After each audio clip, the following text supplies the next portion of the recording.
अस्सलाम वालेकुम दोस्तों, कैसे हैं आप सब। मेरा नाम है खुर्शीद। आज की इस वीडियो में हम बात करेंगे कि अगर आपने किसी कस्टमर को डोमेन या होस्टिंग सेल की हुई है और आप उस सर्विस को WHMCS के एक अकाउंट से दूसरे अकाउंट में मूव करना चाहते हैं तो कैसे कर सकते हैं। तो चलिए आज की इस वीडियो को स्टार्ट करते हैं।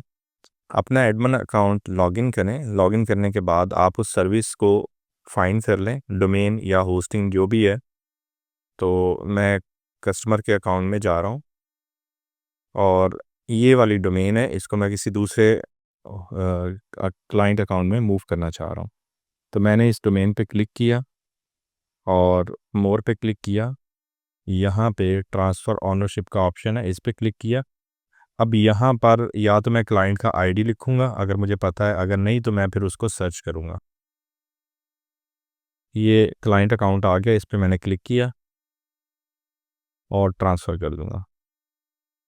तो ये सर्विस उस्मान मंजूर के अकाउंट में मूव हो चुकी है। अच्छा, अकाउंट इसके जो डोमेन है अगर आपने मूव कर दी है, मूव करने के बाद आपने उसको एक ईमेल करनी है सेंड मैसेज पे जाके कि डोमेन ट्रांसफ़र कंप्लीटेड। ठीक है, इस मैसेज को आप सेंड कर देंगे तो उसके पास एक ईमेल चली जाएगी कि आपकी डोमेन आपके अकाउंट में ट्रांसफ़र हो चुकी है।